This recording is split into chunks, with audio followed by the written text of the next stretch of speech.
All right, let's go. We got to understand motivation. We are humans. We are not robots. We want to understand what motivates them, employee engagement. How do we get that? How do we know what the team wants? Well, we do assessments.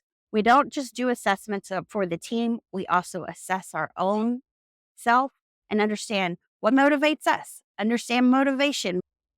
That I had a leader who didn't care about me, but I am successful despite her. Their team is going to be a lot more productive. They're going to be more cohesive. They're not going to do the quiet quitting, which is a thing for real.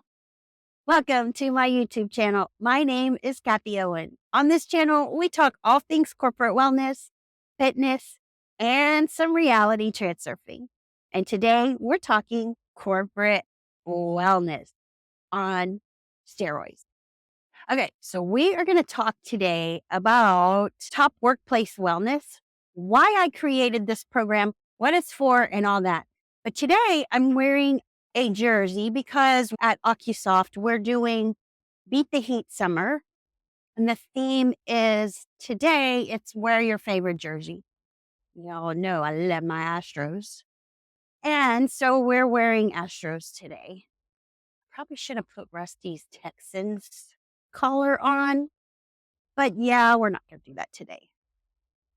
So, top workplace wellness. What is this all about? Why did I create it? And what's it for? All that good stuff. So I thought, you know what? I'm just going to record this while I'm driving to work because I have been so busy. I've been unable to record. And I think this is more like just me doing me. And I don't know about you, but I prefer to see my coaches doing their thing in their zone. It just works. So, top workplace wellness is for companies that want to start incorporating a wellness program for their team, why it's important, and we want to become a top workplace. We want to motivate our team and we want to have engagement in our programs. And honestly, my program is called the Employee Engagement Accelerator. Because if we can get the team engaged in what we're doing, it's going to make a difference. We all know that obesity is on the rise. 4.5 people out of 10 are obese in the United States. That's 45% of the population. We need to address it as corporate wellness professionals. I coach corporate wellness professionals on how to have employee engagement in the workplace. And that is not an easy thing. It's easy to just go, okay, I'm going to start a corporate wellness program. But over the years, I've found there is one thing you need to understand before you even start a program of any kind. And that is motivation. Because I could sit there all day long till I'm blue in the face telling people, yep, we need to start moving 30 minutes a day. And that's not going to motivate them to start moving. We got to understand motivation. We are humans. We are not robots. We want to understand what motivates them. They can logically understand they need to do that. But as humans, we want our results quick and easy, especially in this world that we live in. And, oh God, just pull out in front of me. That makes so much sense. But we want to understand what motivates our team. And did a video recently on motivation of the different generations because each generation has a different motivator. And what is that is going to determine whether your program works or not. So we start my coaching with assessments and easy assessments to understand what the team may want, what they don't want, what works, what doesn't work. Actually, the very first assessment comes with you as the coach, as the wellness director. You need to understand yourself as a coach and how you represent yourself as a coach in the workplace. as a wellness director that you partake in things that the team is doing and you put your face out there and you get out there and you make an impression and you influence. Influence is big and it's something that I've studied. And I'm going to put a couple of books down in the description and show notes on influence and what that entails for your team. And what that entails for you as a person, you want to pay attention to how you're influencing others because that's part of the motivation factor. And then we move into assessments and understand what motivates the team. We also move into rewards and how the rewards can work for you to help you motivate people to move, get movement in, or take time for mindfulness and other things like that, and take time for charities or community service, whatever that may be. It just helps you be more balanced and rounded as an individual. Then we move into physical exercise, which is probably my favorite and my expertise because I've been a personal trainer for 25 years. So I've been doing this a long time. And as a personal trainer, you do continuing education every 2 years to keep your certification up to date. And fitness is an ever changing industry. Motivation is an ever changing industry. I've also been a life coach for 20 plus years, and I incorporate all of that. And my degree in psychology, I incorporate all of that into what I do as a coach. Then we move into nutrition and diet, and you can't outtrain a bad diet. Food is fuel, and it's missed in this world. And I think the reason obesity is on the rise and so prominent is because we have so much good food out there, and it's filled with fillers, and it's made to taste good, but it's got no nutrient value.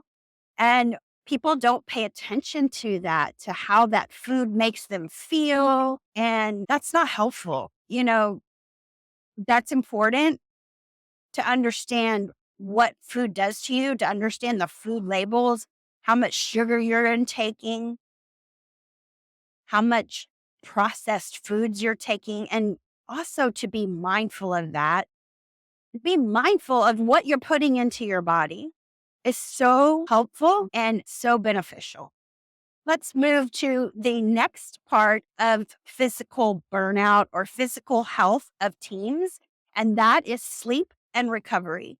And I combine these two together because they're the same thing pretty much. And people don't prioritize their sleep as much as they should.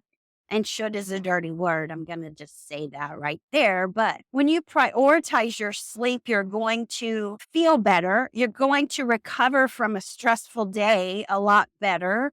And it's just something that's very helpful to your health and burnout and all that good stuff. So the first thing I coach is engagement of your team, which is assessment, because you want to know what your team wants in the first place. Then we go into health fairs. Health fairs are a big deal. I'm just telling you, those things will change your workplace. As a corporate wellness professional or even a human resources director, if you hold a health fair for your team in the right way, of course, but if you hold a health fair for your team, it's going to change your impression of you as the employee because that like quantum leaped my job as a corporate wellness professional because I just ran a gym. That's all I did. I was run a gym. And health fairs made a huge difference in my job and it changed everything. And I do a health fair once a year. And then I also do a wellness day once a month. And so that wellness day is like a micro health fair. And I have a checklist for a health fair. I'll have the link to that in the description and show notes below. But the health fairs make a huge difference in your job as a corporate wellness professional. If you just run a gym like I used to do, that will change everything. Everybody will look at you differently. It happens in real life. Right, Russ? He's so cute, right? He's so cute. Anyways, and then, so in the first part is employee engagement. We have assessments, we have health fairs, we have recognition and rewards of your team. Then we go into the next leg, which is physical burnout, physical health. We have exercise, we have diet and nutrition, and we have sleep and recovery. And then in the third leg, we have mental health and mental burnout and how to prevent that. Again, this will be in the bloopers. I'm going to have a few bloopers in this video. Be sure to stay to the end to watch that. All right. So we have mental health burnout. And obviously, we definitely need to address stress management. And we also talk about communication. We also talk about emotional intelligence. Those three things we cover in mental health awareness. And what I find a lot in companies that I work with is leadership. I'm just going to say this, the managers need to be on board with your corporate wellness program. And I have to say that there are managers that don't care. They don't care. Honestly, they have one foot out the door. They've been with the company so long that they are secure in their job for sure. And they don't care. They just don't care. I've even been told by my manager, I'm sorry to call her out like this, but I'm not. I'm sorry, but not sorry. She's told me that if it was up to her, I wouldn't be there and that I don't do anything. What? I don't do anything? Part of the reason I started creating this program was because I was like, I'm, uh, I felt so shamed in that. And she's lucky I have an entrepreneurial spirit because I will bust my tail for Akisoft and my team and not for her because she doesn't matter. She'll be gone in a couple of years. She'll be retired and watch what happens when that happens. Don't get me wrong. I love this person. Like I love and respect my mother. I mean, I've worked at this company for 12 years and I just got over it. So it is what it is. And I'm really good at what I do despite her. Just put that there. So communication is a huge factor there. And the leaders need to be on board with your wellness program to have it be successful because the managers are the ones that are going to ask the team how they're doing and be involved in their wellness and care about them because the managers that care about their team is going to be a lot more productive. They're going to be more cohesive. They're not going to do the quiet quitting, which is a thing for real. And then we also have in the mental health part, we have emotional intelligence. One thing I see missing in the workplace is people are unaware of their emotions and how they affect other people. Take my boss, for example. I've been in her office before when somebody else on my team needed to ask her a question. And I was talking to her. And then when I got done, she asked that person, "What do you want?" Just like that. And I'm like, hold on. And that person just said, "I just wanted to say good morning." Because that person was emotionally aware to understand that you can't just treat somebody like that. It was so rude. And then we need to be aware of how we're treating other people. And emotional intelligence has a lot to do with that. When you are emotionally intelligent, you understand, hey, I'm responsible for this team and I will be available for them emotionally when they ask me a question or when they're in my office. If they're in my office, they need something. It's not like they just want to say good morning. When you're not emotionally aware, you don't get that. So that's that. Anyways, this video is going to be chopped up and edited because I talked a lot about silly stuff. That doesn't matter, but I'm practicing and I'm getting a video out, which I'm going to start doing a lot more of. I'm going to start doing a lot more of that. I'm going to start showcasing what I do and how I do it and why I do what I do. Now you understand that I had a leader who didn't care about me, but I am successful despite her. And not to be ugly, I'm not shaming or condemning her either, because I'm used to people doubting me. And when you doubt me, my mom used to tell me, tell Kathie she can't do something. She'll do it. And that really, if you want me to do something, just tell me I can't. So we're at work now, and this is Rusty's favorite thing to do. He loves coming to work every day. He comes to work with a smile on his face, and it's his favorite thing.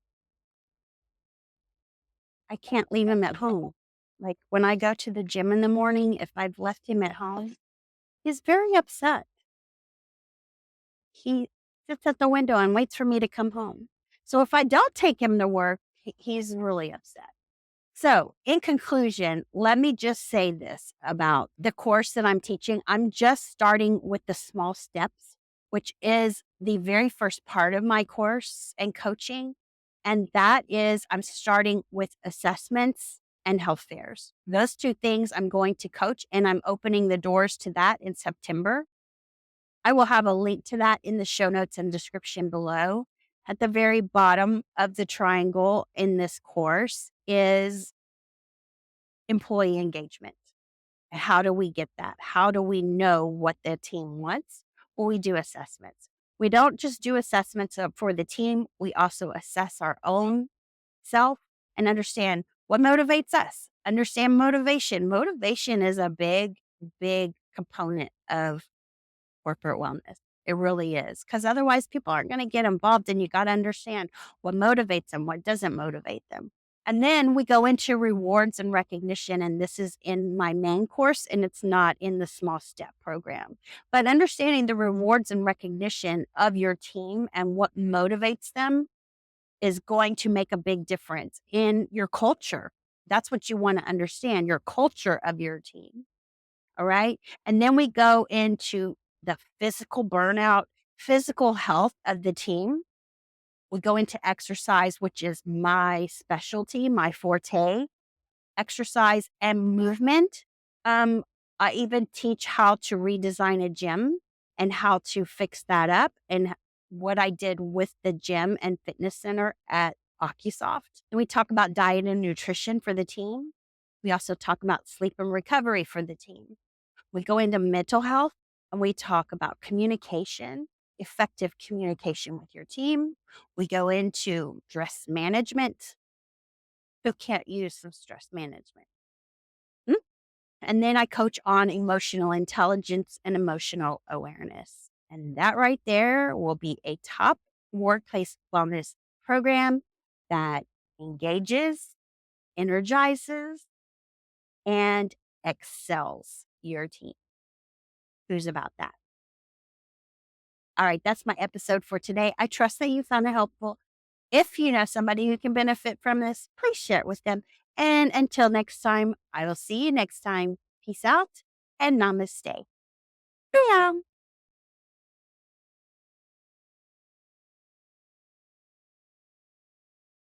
No, I got to get my little cheat sheet.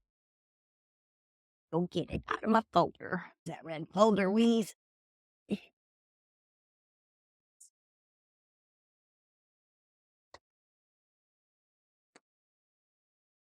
And, oh God, just pull out in front of me.